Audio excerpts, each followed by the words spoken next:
जय हिंद। आप सभी का मेरे डिफेंस चैनल पे स्वागत है। तो आज की डिफेंस अपडेट वीडियो में दो सबसे बड़ी अपडेट सामने आ रही है। तो जो वीडियो की पहली अपडेट है वो ग्रिफिन फाइटर जेट को लेकर एक बहुत ही बड़ा रिपोर्ट सामने आया है। तो उस रिपोर्ट में बताया गया है कि अगर भारत ग्रिफिन फाइटर जेट को एक्वायर करता है तो भारत का जो पूरा ध्यान है वो एएमसी के ऊपर आ जाएगा और जो अन्य फाइटर जेट की ज़रूरत है वो ग्रिफिन फाइटर जेट बड़ी ही आसानी से पूरा कर सकता है। इसके अलावा वीडियो की जो नेक्स्ट अपडेट है वो जेट इंजन को लेकर आ रही है। तो आने वाले 10 सालों में भारत को 400 से भी ज़्यादा जीई के F414 इंजन की ज़रूरत है। तो इसको लेकर भी एक बहुत ही बड़ी अपडेट आ रही है। तो इन दोनों ही अपडेट के बारे में वन बाय वन डिटेल से डिस्कशन करने वाला हूँ।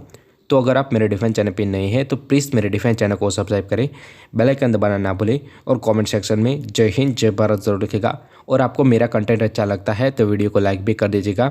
और डिफेंस के रिलेटेड कोई भी क्वेश्चन हो तो आप अपना क्वेश्चन कमेंट सेक्शन में ज़रूर लिखेगा, जिसका आंसर मैं अपने अगले वीडियो में दे दूंगा। तो आज के डिफेंस अपडेट वीडियो को शुरू करते हैं। आप सभी को पता होगा कि अभी फिलहाल भारतीय वायुसेना को एक बड़े नंबर में फाइटर जेट की ज़रूरत है और आने वाले टाइम में भारतीय वायुसेना में MRF प्रोजेक्ट के तहत 100 से भी ज़्यादा फाइटर जेट इंडियन होंगे। इसके अलावा तेजस मार्क 2 को भी एक बड़े नंबर में भारतीय वायुसेना खरीदने वाली है। पर अभी फिलहाल इन दोनों ही प्रोजेक्ट को लेकर कोई बड़ी अपडेट सामने नहीं आ रही है। तो MRF फाइटर जेट में भी कोई भी फाइटर जेट को सिलेक्ट नहीं किया गया है। इसके अलावा बात करें तो जो तेजस मार्क 2 है का डेवलपमेंट फेज है वो भी लंबा खींच रहा है और तेजस मार्क 2 भी भारतीय वायुसेना में 2027-28 तक ही इंडक्ट हो सकता है।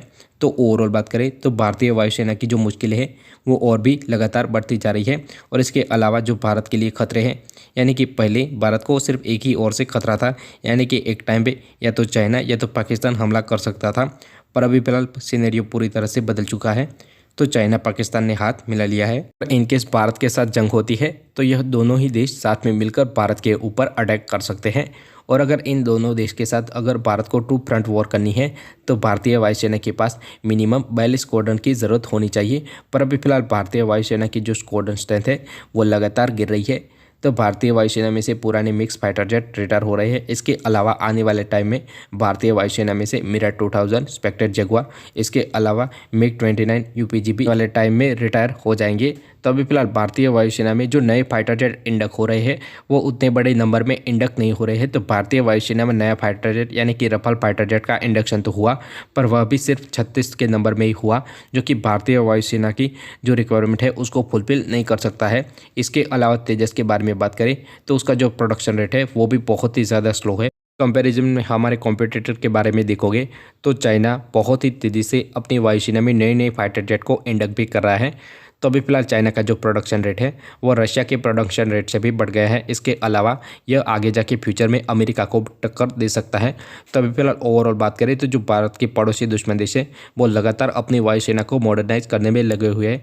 इसके अलावा पाकिस्तान के बारे में बात करें तो उन्होंने रिसेंटली ही J-10C फाइटर जेट को भी अपनी वायुसेना में इंडक्ट किया है। पर जल्द से जल्द MRF प्रोजेक्ट के ऊपर कोई बड़ा डिसीजन, इसके अलावा जो तेजस मार्क 2 फाइटर जेट है उसको जल्द से जल्द बना नहीं लिया गया तो भारतीय वायुसेना की जो मुश्किलें हैं वो और भी ज़्यादा बढ़ सकती है। क्योंकि आप देखोगे तो हमारे जो दुश्मन देश है वो लगातार अपनी वायुसेना को मजबूती कर रहे हैं। डिस्कशन कर लेते हैं कि भारत के साथ प्रॉब्लम क्या है, उसके बाद जो ग्रिफिन का रिपोर्ट है उसके बारे में डिस्कशन करेंगे। तो आप सभी को पता होगा कि भारत एक बहुत ही बड़ा देश है और भारतीय वायुसेना की जो रिक्वायरमेंट है वो अलग अलग है। यानी कि भारतीय वायुसेना को हैवी, मीडियम और लाइट कैटेगरी की फाइटर जेट की ज़रूरत है। तभी फिलहाल भारत अपनी सभी ही ज़रूरतों को पूरा करने के लिए एक अलग अलग फाइटर जेट को डेवलप करा है। जैसे कि आप ट्रेनर को देखोगे तो जो HLFT-42 है वो एक्सपोर्ट के पर्पज से बनाया जा रहा है। इसके अलावा भारत एक मीडियम कैटेगरी का तेजस मार्क 2 फाइटर जेट को डेवलप करा है। इसके अलावा आप नेवी के लिए देखोगे तो भारत TEDBF को भी डेवलप करा है। इसके अलावा भारत अपनी फ्यूचर की ज़रूरतों के हिसाब से जो अमका है उसको भी डेवलप करा है। यानी कि एक साथ बहुत सारे फाइटर जेट के ऊपर काम करा है। फिलहाल भारत को भले ही अलग अलग कैटेगरी के बहुत सारे फाइटर जेट की ज़रूरत है, पर भारत को पूरा फोकस सिर्फ एक ही फाइटर जेट के ऊपर करना चाहिए और उस फाइटर जेट को डेवलप करने के बाद ही अन्य फाइटर जेट के ऊपर काम करना चाहिए, जिसकी वजह से भारत का जो पूरा फोकस होगा वो एक ही फाइटर जेट के ऊपर रहेगा और उस फाइटर जेट को टाइम से डेवलप भी किया जा सकेगा। पर अभी फिलहाल भारत बहुत सारे फाइटर जेट के ऊपर काम कर रहा है, जिसकी वजह से आप देखोगे तो हर एक फाइटर जेट के प्रोजेक्ट में देरी ही हो रही है और लगातार डिले का सामना करना पड़ रहा है। तो अगर भारत पूरा फोकस एक ही प्रोजेक्ट के ऊपर करेगा तो उसका बेटर रिजल्ट मिलेगा और टाइम के हिसाब से काम भी चालू रहेगा। तो एक चीज़ ज़रूर नोटिस की होगी कि अगर भारत कोई भी हथियार को बना लेता है तो उसके ऑर्डर देने में ज़्यादा टाइम लगा देता है। तो भारत को यह चीज़ सुधारनी होगी। इसके अलावा अपने जो प्रोडक्ट है उसके ऊपर पूरी तरह से भरोसा करना होगा। इसके अलावा बात करें तो अगर भारत किसी भी हथियार को डेवलप करता है और उस हथियार की कोई क्रिटिकल टेक्नोलॉजी डेवलप नहीं हो रही है तो किसी अन्य मित्र देश के पास से उस टेक्नोलॉजी को लेकर अपने हथियार में लगाए, उसके बाद अपने दम पे ही रिसर्च करके उस टेक्नोलॉजी को डेवलप करे, जिसकी वजह से जो डेवलपमेंटल टाइम है वह भी घट जाएगा। ग्रिफिन फाइटर जेट को लेकर एक मीडिया में रिपोर्ट पब्लिश हुआ है, उसके बारे में थोड़ा सा डिस्कशन कर लेते हैं।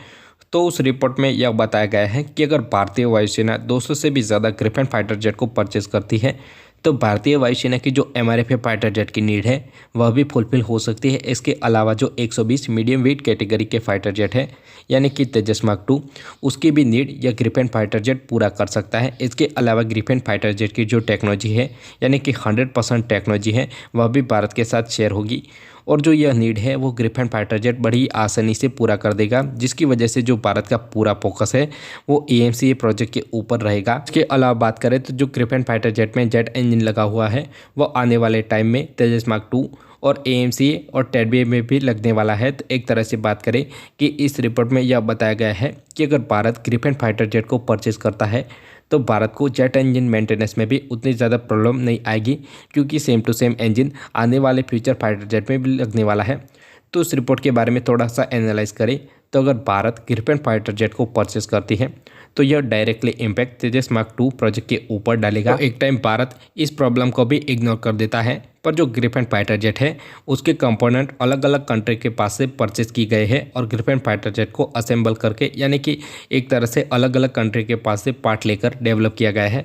तो भारत कभी भी नहीं चाहेगा कि इतनी सारी कंट्रियों के पास से भारत को परमिशन लेनी पड़े और अगर जंग के दौरान किसी भी एक कंट्री के साथ रिलेशन ख़राब होते हैं तो स्पेयर पार्ट की सप्लाई भी रुक जाती है, जिसकी वजह से इस फाइटर जेट को ग्राउंडेड भी करना पड़ सकता है।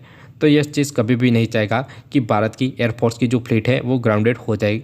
तो भारत इस चीज़ को अवॉइड ही करेगा। ग्रिफिन फाइटर जेट के सभी ही प्रॉब्लम को इग्नोर करे तो यह भारत के लिए एक बेस्ट ऑप्शन साबित हो सकता है, क्योंकि इस फाइटर जेट की जो प्राइस रेंज है वो 85 मिलियन पर यूनिट है, जो कि रफाल फाइटर जेट से बहुत ही ज़्यादा कम है। इसके अलावा इस फाइटर जेट की सर्विस अवेलेबिलिटी रेट भी अन्य फाइटर जेट से बहुत ही ज़्यादा अच्छी है। इसके अलावा बात करें तो यह टेक्नोलॉजी के मामले में बहुत ही ज़्यादा एडवांस है और इस फाइटर जेट का जो मेंटेनेंस कॉस्ट है वह भी कम है, पर इस फाइटर जेट के सिलेक्ट होने के चांसेस बहुत ही ज़्यादा कम है, क्योंकि भारत के स्वदेशी प्रोजेक्ट भी है। इसके अलावा कई सारे प्रॉब्लम भी ग्रिफिन फाइटर जेट के साथ है। वीडियो के नेक्स्ट अपडेट के बारे में बात कर लेते हैं। तो आप सभी को पता होगा कि भारत तेजस मार्क 2, TEDBF, HLFT-42 और AMCA जैसे घातक फाइटर जेट के ऊपर काम कर रहा है। तो अभी फिलहाल आने वाले टाइम में भारत को एक बड़े नंबर में जेट इंजन की भी ज़रूरत होगी। तो जो भारत के अपकमिंग फाइटर जेट प्रोजेक्ट है उसमें भारत GE का F414 INS-6 इंजन का यूज़ करने वाला है। तो आने वाले 10 सालों में भारत 400 से भी ज़्यादा GE के F414 इंजन को परचेज कर सकता है। तो इसी चीज़ के चलते हुए GE के द्वारा लगातार भारत को नई नई ऑफर भी दी जा रही है। तो GE के द्वारा आप सभी को पता होगा कि ऑफर दी गई है कि पूरी तरह से जो F414 इंजन है उसकी 100% टेक्नोलॉजी ट्रांसफर के साथ इस इंजन को भारत में ही बनाया जाए। तो इस चीज़ के पीछे GE का एक बहुत ही बड़ा स्वार्थ है कि आने वाले टाइम में भारत को 400 से भी नहीं उससे भी ज़्यादा यानी कि 1000+ इंजन की भी ज़रूरत पड़ सकती है। तो एक तरह से भारत के साथ कॉन्ट्रैक्ट हो जाए जॉइंटली डेवलपमेंट का, तो यह बड़ा ऑर्डर GE को मिल सकता है। इसके अलावा इसके कंपटीशन में 2 बड़े सैफ्रॉन और रोल्स रॉय भी है, तो उनके द्वारा भी अलग अलग ऑफर भारत को अभी फिलहाल दिए जा रहे हैं, पर इस चीज़ के ऊपर कोई भी अपडेट सामने नहीं आ रही है कि भारत किसके साथ मिलकर जॉइंटली एक इंजन को डेवलप करेगा। तो अगर आपको मेरा इन्फॉर्मेटिव वीडियो अच्छा लगे तो please subscribe my channel and thank you for watching.